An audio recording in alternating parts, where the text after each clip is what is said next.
Hello friends, আমি শুভম। এখন review করব নেটফ্লিক্সের নতুন cinema society of the snow. এটা ডাইরেক্ট করছে জে.এফ. বায়োনা। এটা একটা সত্যি ঘটনার উপরে বেসড এবং ঘটনাটা হচ্ছে 1972-তে একটা উরুগুয়ে ফ্লাইট 45 জনকে নিয়ে তার যাত্রা শুরু করে। তারা অ্যান্ডিস পাহাড়ের মাঝখানে গিয়ে হঠাৎ করে তাদের ফ্লাইটটা ক্র্যাশ করে যায়। সেখানে অনেক লোক মারা যায়, আবার অনেক লোক বেঁচেও যায়। যারা বেঁচে যায় তারা যখন সেই ভাঙা ফ্লাইটটার থেকে বেরোচ্ছে, দেখতে পাচ্ছে চারিদিকে শুধু বরফ আর বরফ, কিচ্ছু নেই। তাদের বেঁচে থাকার লড়াই শুরু হয়। তারা কিভাবে এই লড়াই করে, তারা কিভাবে বেঁচে থাকার জন্য কি কি করতে থাকে, আর শেষ অবধি তারা বেঁচে থাকতে পারে কিনা, এই নিয়েই এই সার্ভাইভাল থ্রিলার মুভিটা করা হয়েছে। এটা সত্যি ঘটনার উপরে বেসড এবং গল্পটা খুবই পপুলার। আর এটা ইউটিউবে অনেক গল্প আছে স্টোরি টেলিং হিসাবে, অনেক বাইরে বইও আপনি পেয়ে যাবেন যে এই ঘটনাটার উপরে বেসড করে যে বইগুলো লেখা হয়েছে। তো এটা পপুলার গল্প, এবার অনেকেই এই গল্পটা সম্বন্ধে জানে। তো এই সিনেমাতে প্রচুর পজিটিভ দিক আছে, যার মধ্যে ফার্স্ট পজিটিভ দিক হচ্ছে এই গল্পটা। যেহেতু এটা নোন গল্প আর খুব পপুলার গল্প, সবাই ইজিলি কানেক্ট করে যাবে। এবং এই গল্পটা এমনই একটা গল্প, এই জার্নির ব্যাপারটা, এই সার্ভাইভালের ব্যাপারটা এত ভালোভাবে এই গল্পতে উঠে আসে, মানে অনেকেই এই গল্পের সাথে এমন ভাবে কানেক্ট করে যাবে যে আপনি সিনেমাটা একবার দেখতে শুরু করলে আপনি উঠতে পারবেন না। স্টোরিটা খুব ভালো এবং সেটাকে যেভাবে এগিয়ে নিয়ে যাওয়া হয়েছে, যেভাবে স্ক্রিন প্লে রাইটিং করা হয়েছে, যেভাবে অরিজিনাল স্টোরিটাকে বেশি চেঞ্জেস করা হয়নি, সেই জিনিসগুলো কিন্তু বেশ ভালো। স্টোরিটা খুব স্ট্রং এবং দেখতে খুব ভালো লাগে এই জার্নিটা। নেক্সট হচ্ছে পারফরমেন্সেস। এখানে যতজন অ্যাক্টর কাজ করেছে না, তারা প্রত্যেকে ভালো কাজ করেছে। যখন তারা ভেঙে পড়ছে, তাদের বডি যে ট্রান্সফর্ম হচ্ছে, তারা যেভাবে বেঁচে থাকার জন্য কি কি করছে, সেই জিনিসগুলো এত ভালোভাবে তারা পারফরমেন্সের মাধ্যমে ফুটিয়ে তুলেছে। প্রত্যেকটা ইমোশনাল জায়গায় আপনার চোখে জল আসবে। তো এখানে প্রত্যেকের পারফরমেন্স খুব খুব সুন্দর এবং প্রত্যেকে তার দিক থেকে 100% ট্রাই করেছে। নেক্সট হচ্ছে এই যে জার্নিটা তারা করছে, জার্নিটাকে খুব ভালোভাবে দেখানো হয়েছে। একটা টাইমে তারা হোপ ছেড়ে দিচ্ছে, তারপরে তারা বলছে যে না, আমরা জার্নিটা কমপ্লিট করব। আলটিমেটলি হয়তো মৃত্যুই লেখা আছে আমাদের কপালে, বাট এই জার্নিটা করে আমরা মরবো, আমরা ফাইট করব, আমরা বসে বসে মরতে পারি না। এই জার্নিটা, তাদের ফাইট ব্যাকটা খুব সুন্দরভাবে দেখানো হয়েছে। জার্নিটার সাথে আপনি কানেক্ট হয়ে যান এবং খুব সুন্দর লাগে দেখতে জার্নিটা।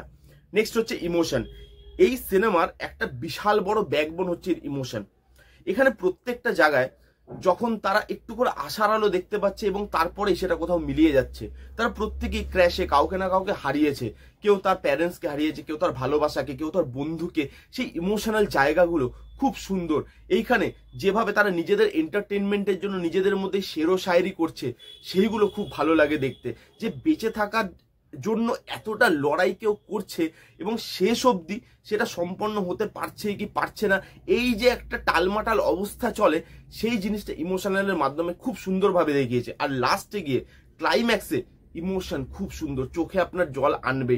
তো এই ফিল্মটা থ্রু আউট ইমোশনে ভর্তি, আর আপনি ইমোশনের সঙ্গে না কানেক্ট করেন। নেক্সট হচ্ছে এখানে ডায়লগস না খুব ভালো ভালো আছে। যখন সবাই হোপ ছেড়ে দিচ্ছে, কিছু লোক তাদের কাছে আসছে, মানে তাদের মধ্যেই কয়েকটা লোক আসছে, তারা বলছে যে না, আমাদেরকে বাড়ি ফিরতে হবে, আমাদেরকে বাড়িতে আমাদের জন্য লোক অপেক্ষা করছে, সেইখানে আমাদের যেতে হবে, আমরা এভাবে হাঁটতে পারি না। সেই জায়গায় যেভাবে ডায়লগগুলো লেখা হয়েছে সেটা খুব ভালো। যেমন একটা জায়গা আমার মনে পড়ছে, যখন দুটো লোক ডিসাইড করবে যে আমরা একটু এগিয়ে দেখি, তো এগোতে এগোতে তারা পাহাড়ের একটা উঁচু জায়গায় পৌঁছে যাবে এবং সেখান থেকে ভিউটা না খুব সুন্দর লাগবে। তো তখন একটা লোক বলবে দেখো জায়গা কিতনা খুবসুরত হ্যায়, পাশের জন বলবে কি হ্যাঁ আর আমি ইসি খুবসুরত জায়গা মে মরনা হ্যায়। তো সেই ডায়লগগুলো এত ইন্টেন্স, এত ভালো লাগে শুনতে, ইমিডিয়েটলি আপনার ডাইরেক্টলি বুকে এসে লাগে ডায়লগগুলো। ডায়লগের কাজ এখানে খুব সুন্দর, রাইটিং খুব ভালো করা হয়েছে। আর লাস্ট হচ্ছে ডাইরেকশন। এখানে ডাইরেকশন ভালো, যেভাবে ফ্রেমগুলোকে নেওয়া হয়েছে, যেভাবে তাদের ইমোশনটাকে দেখানো হয়েছে, যেভাবে তাদের বডি ট্রান্সফর্মটাকে দেখানো হয়েছে, তাদের জার্নিটা দেখানো হয়েছে, ক্র্যাশটাকে যেভাবে দেখানো হয়েছে, edge of the seat movement আসে অনেকগুলো, তো সেই জায়গাগুলো খুব সুন্দর, ডাইরেকশনও বেশ ভালো। এবার আমি নেগেটিভ দিকে মুভ করবো। এখানে কিছু জিনিস আমার নেগেটিভ অবশ্যই লেগেছে। ফার্স্ট যেটা আমার নেগেটিভ লেগেছে, এইখানে না যে এরা তো এদের তো মানে ফ্লাইট ক্র্যাশ করে গেছে এবং এরা নিজেদের মতো চেষ্টা করছে, বাট বাইরে এদেরকে নিয়ে কি হচ্ছে সেই জিনিসটা আমাদের এখানে দেখানো হয়নি। তাদের ফ্যামিলির মধ্যে যে টেনশনটা হচ্ছে, যে একটা ছেলে তাদের বাড়ির থেকে গেছে, সে হারিয়ে গেছে, তাকে খুঁজে পাওয়া যাচ্ছে না, তাদের ফ্যামিলির মধ্যে তো নিশ্চয়ই কোনো টেনশন চলবে।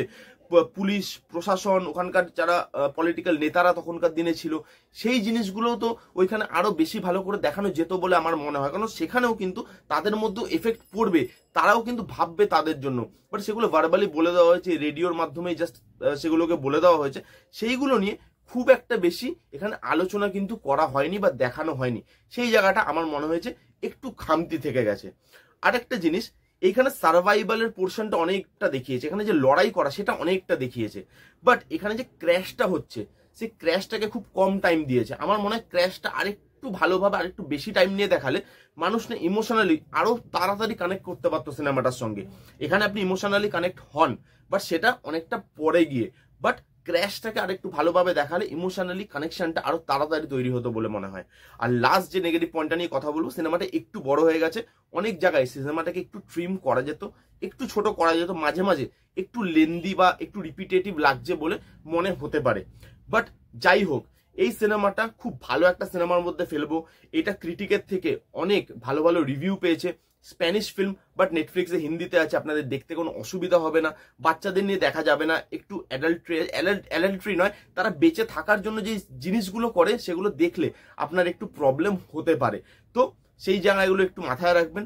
তো এই ছিল সোসাইটি অফ দ্য স্নো এর রিভিউ। আমার সিনেমাটা খুব ভালো লেগেছে, খুব ইমোশনাল। আর এই রিভিউটা ভালো লাগলে please give it a Thums up, like করবেন, কমেন্ট করবেন, শেয়ার করবেন, চ্যানেলটাকে আমার সাবস্ক্রাইব করবেন। দেখা হচ্ছে নেক্সট কোনো ভিডিওতে। ততক্ষণ bye bye, take care and be safe.